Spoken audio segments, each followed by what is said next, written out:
नमस्कार। प्रादेशिक समाचार के साथ मैं नूतन लकड़ा। पहले मुख्य समाचार। प्रधानमंत्री नरेंद्र मोदी ने 30 अक्टूबर को आकाशवाणी पर मन की बात कार्यक्रम के लिए लोगों से विचार और सुझाव साझा करने का अनुरोध किया है। देश में काफी समय से लंबित पड़े मामलों को निपटाने के लिए 12 नवंबर को राष्ट्रीय लोक अदालत लगाई जाएगी। आकाशवाणी आज से 23 भाषाओं में मतदाता जागरूकता कार्यक्रम मतदाता जंक्शन प्रसारित करेगा और जेएससीए स्टेडियम में 9 अक्टूबर को भारत और दक्षिण अफ्रीका के बीच मुकाबले के लिए आज रांची पहुंचेंगी दोनों टीमें। और अब समाचार विस्तार से। प्रधानमंत्री नरेंद्र मोदी ने 30 अक्टूबर को आकाशवाणी पर मन की बात कार्यक्रम के लिए लोगों से विचार और सुझाव साझा करने का अनुरोध किया है। यह मासिक रेडियो कार्यक्रम मन की बात की 94वीं कड़ी होगी। प्रधानमंत्री ने कहा है कि लोगों को उन विषयों पर अपने विचार साझा करने चाहिए जिनके बारे में उन्हें मन की बात कार्यक्रम की अगली कड़ी में बात करनी है।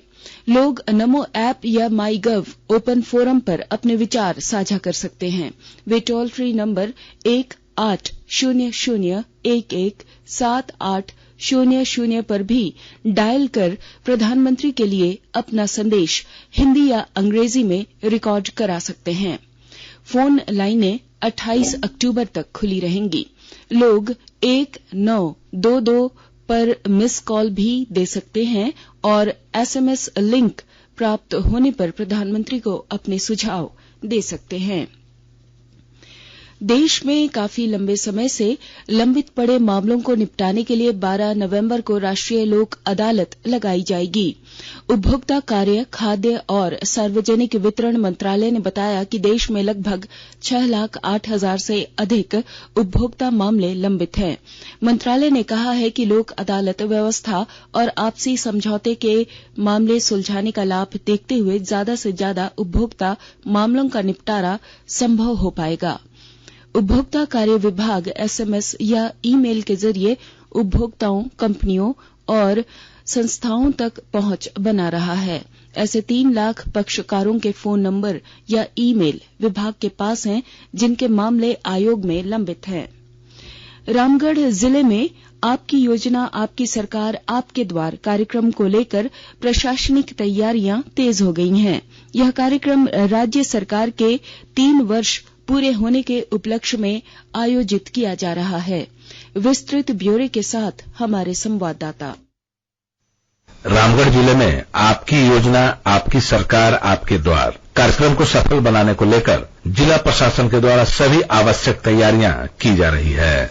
उपायुक्त माधवी मिश्रा ने बताया कि कार्यक्रम का पहला चरण 10 से 22 अक्टूबर जबकि दूसरा चरण 1 से 14 नवंबर तक आयोजित किए जाएंगे। उन्होंने बताया कि जिले के सभी प्रखंडों के सभी पंचायतों के साथ साथ शहरी क्षेत्रों के सभी वार्डों में भी कार्यक्रम का आयोजन होगा। उपायुक्त ने यह भी बताया कि इस दौरान सर्वजन पेंशन योजना, आयुष्मान कार्ड, मनरेगा, पशुधन विकास, विभिन्न प्रमाण पत्र, राजस्व, एड्स मरीजों को पेंशन योजना से जोड़ना, समाज कल्याण सहित अन्य विकास एवं जन कल्याणकारी योजनाओं की जानकारी के साथ साथ योग्य लाभुकों को उसका लाभ लेने के लिए भी प्रेरित व प्रोत्साहित किया जाएगा। कौशल किशोर तिवारी, आकाशवाणी समाचार, रामगढ़।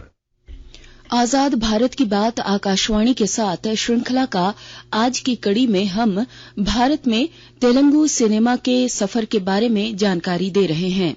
तेलुगु फिल्मों का निर्माण मूल रूप से उन लोगों के मनोरंजन के लिए किया जाता है जो तेलुगु भाषा बोलते और समझते हैं, खासकर आंध्र प्रदेश और तेलंगाना राज्यों में। 1933 में पहली तेलुगु फीचर फिल्म सावित्री का निर्देशन किया गया था। चित्ता जुलूल पुलैया ने 2021 तक आते आते कमाई के मामले में तेलुगु सिनेमा भारत में सबसे बड़े फिल्म उद्योग के रूप में उभरा। तेलुगु भाषा में निर्मित कुछ महानतम फिल्मों में पाताल भैरवी, मलेश्वरी, देवदासु, माया बाजार, नर्तनशाला, मारो चरित्र, माँ भूमि, शंकर भरणम, सागर, संगमम, शिव और बाहुबली श्रृंखला शामिल हैं। तेलुगु सिनेमा के कुछ सबसे बड़े सितारों की जहां तक बात है तो जुबान पर जो नाम आते हैं वो हैं एन.टी. रामाराव, ए. नागेश्वर राव, चिरंजीवी, महेश बाबू, पवन कल्याण और प्रभास। सावित्री, वाणीश्री, श्रीदेवी और जयाप्रदा जैसी शीर्ष अभिनेत्रियों को चाहने वालों की तादाद भी खासी बड़ी है। एस.एस. राजामौली ने अपने महान कृति बाहुबली के साथ तेलुगु सिनेमा को अंतर्राष्ट्रीय मकाम तक पहुंचा दिया।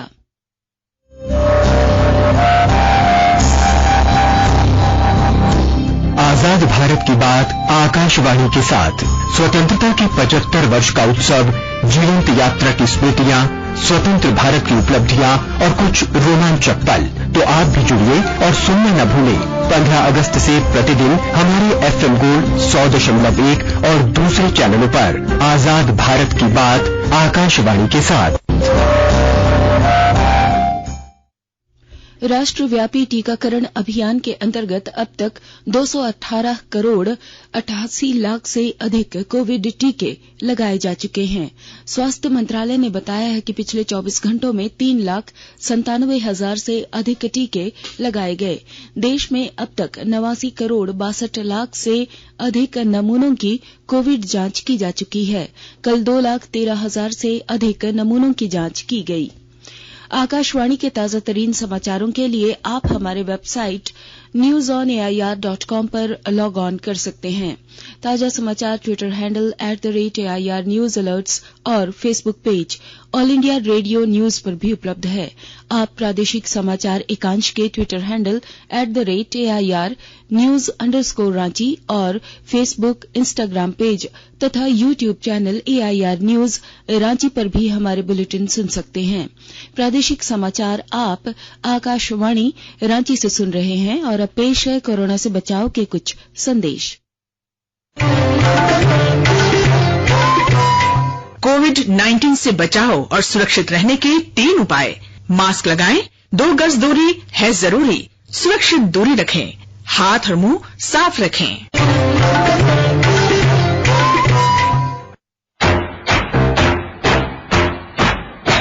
चलो मिलकर एक शुरुआत करें, चलो एक फैसला आए, मास्क नहीं तो टोकेंगे, कोरोना को रोकेंगे।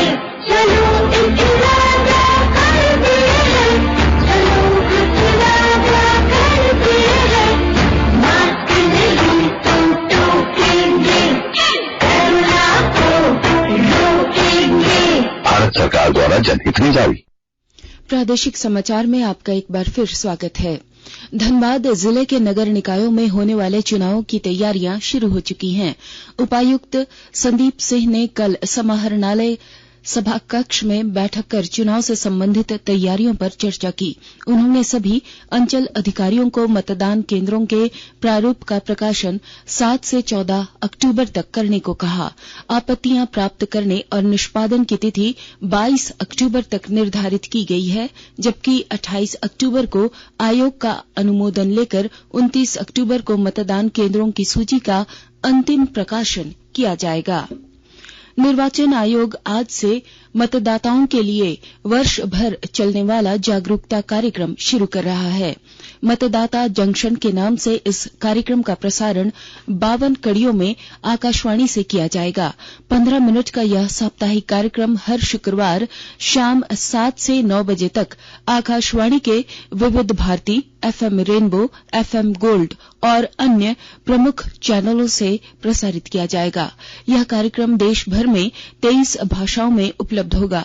कार्यक्रम की पहली कड़ी का विषय है मतदाता पंजीकरण। मुख्य निर्वाचन आयुक्त राजीव कुमार ने पिछले सोमवार को आकाशवाणी के दिल्ली केंद्र पर इस कार्यक्रम का शुभारंभ किया था। आकाशवाणी से विशेष बातचीत में मुख्य निर्वाचन आयुक्त ने कहा कि इस कार्यक्रम से देश भर के मतदाताओं को जागरूक करने में मदद मिलेगी। उन्होंने बताया कि प्रत्येक एपिसोड में चुनाव प्रक्रिया के एक खास पहलू की जानकारी दी जाएगी। ऑल इंडिया रेडियो की पहुंच को देखने के कारण इलेक्शन कमीशन ने एक 52 एपिसोड्स का आपसे सीधे संवाद करने का भी प्रोग्राम बनाया है। तो हर फ्राइडे को हम आपसे सीधे संवाद करेंगे। एक सामयिक विषय जो होगा, जो उस समय में चल रहा है, जिसकी आवश्यकता है, उसके बारे में संवाद करेंगे और जो उस प्रश्नों के विषय में आपको बताना है वो भी बताएंगे और किस हफ्ते में क्या विषय लेने जा रहे हैं ये भी आपको बताएंगे और उसमें विशेषज्ञों को भी जोड़ेंगे ताकि एक वार्ता हो सके और संवाद हो सके, जिसका दोनों जो उद्देश्य है कि आपकी बात हम सुन सकें और हमारी बात को जो उसमें निदान है वो आप सुन सकें। धनबाद के बीसीसीएल झरिया मास्टर प्लान के तहत बने 20,000 आवासों की सुरक्षा के लिए बीसीसीएल प्रबंधन ने निजी सुरक्षा एजेंसी एनआईएस और एसआईएस को सर्वे का काम सौंपा है। एसआईएस ने अपनी रिपोर्ट में करमाटांड़ में बने 4,000 आवासों की सुरक्षा के मद में 5 करोड़ का बजट दिया है। यह करार 2 साल के लिए होगा। इसके अनुसार 78 लाख रुपए की लागत से 67 स्थानों पर सीसीटीवी कैमरे लगाए जाएंगे। इस संबंध में बीसीसीएल महाप्रबंधक एमके पांडे ने बताया कि बीसीसीएल के सर्वे में अधिक राशि के साथ संसाधन और प्रहरी की पोस्टिंग हो रही थी। इसमें और कैसे कमी लाई जाए और सुरक्षा तकनीक को बेहतर बनाया जाए, इस पर काम किया जा रहा है।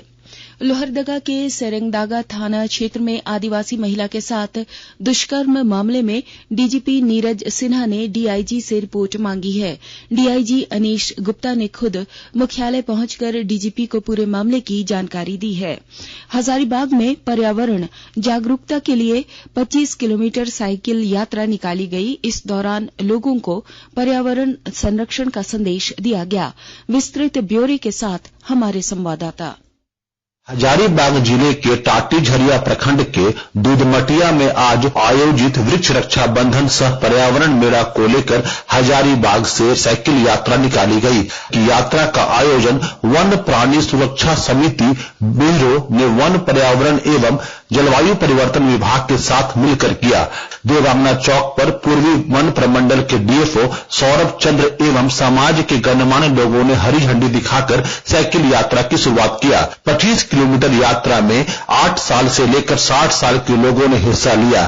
शहर में बढ़ते ट्रैफिक लोड का निराकरण साइकिलिंग के जरिए किया जा सकता है। हजारीबाग में वृक्षों का रक्षाबंधन कार्यक्रम का शुरुआत कई वर्ष पहले किया गया था। ऐसा कहा जाता है कि इसी कार्यक्रम से प्रेरित होकर पूरे देश भर में वृक्षों का रक्षाबंधन की परंपरा की शुरुआत की गई। गौरव प्रकाश, आकाशवाणी समाचार, हजारीबाग। दुमका में एक बार फिर पेट्रोल कांड दोहराया गया है। जरमुंडी थाना क्षेत्र के भालकी गांव में घर में सो रही युवती पर पेट्रोल छिड़ककर एक युवक ने आग लगा दी। गंभीर स्थिति में झुलसी युवती को दुमका के फूलो झानो मेडिकल कॉलेज अस्पताल में भर्ती कराया गया, जहां से बेहतर इलाज के लिए उसे रांची रिम्स रेफर कर दिया गया। युवती का बयान मजिस्ट्रेट के समक्ष दर्ज कर लिया गया है। पुलिस मामले के अनुसंधान में जुटी है। लखनऊ में 3 एक दिवसीय मैचों की श्रृंखला के पहले मैच में दक्षिण अफ्रीका ने भारत को 9 रन से हरा दिया है। दक्षिण अफ्रीका ने निर्धारित 40 ओवर में 4 विकेट पर 249 रन बनाए थे। जवाब में भारत ने 8 विकेट पर 240 रन बना सका। वर्षा के कारण मैच 40 ओवर का कर दिया गया था। अगला मैच 9 अक्टूबर को रांची में खेला जाएगा। दोनों टीमें आज विशेष विमान से रांची पहुंचेंगी। एयरपोर्ट से दोनों टीमें होटल रेडिसन ब्लू में रवाना होंगी। शनिवार को दोपहर 12 बजे से 2 बजे तक दक्षिण अफ्रीका की टीम प्रैक्टिस करेगी।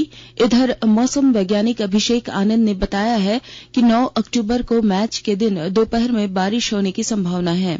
उन्होंने कहा कि बारिश की वजह से मैच पर ज्यादा असर नहीं पड़ेगा। और अब अंत में मुख्य समाचार एक बार फिर। प्रधानमंत्री नरेंद्र मोदी ने 30 अक्टूबर को आकाशवाणी पर अपने मन की बात कार्यक्रम के लिए लोगों से विचार और सुझाव साझा करने का अनुरोध किया है। देश में काफी लंबे से लंबित पड़े मामलों को निपटाने के लिए 12 नवंबर को राष्ट्रीय लोक अदालत लगाई जाएगी। आकाशवाणी आज से 23 भाषाओं में मतदाता जागरूकता कार्यक्रम मतदाता जंक्शन प्रसारित करेगा। और JSCA स्टेडियम में 9 अक्टूबर को भारत और दक्षिण अफ्रीका के बीच मुकाबले के लिए आज रांची पहुंचेगी दोनों टीमें। इसके साथ ही आकाशवाणी रांची से प्रादेशिक समाचार का ये बुलेटिन समाप्त हुआ। नमस्कार।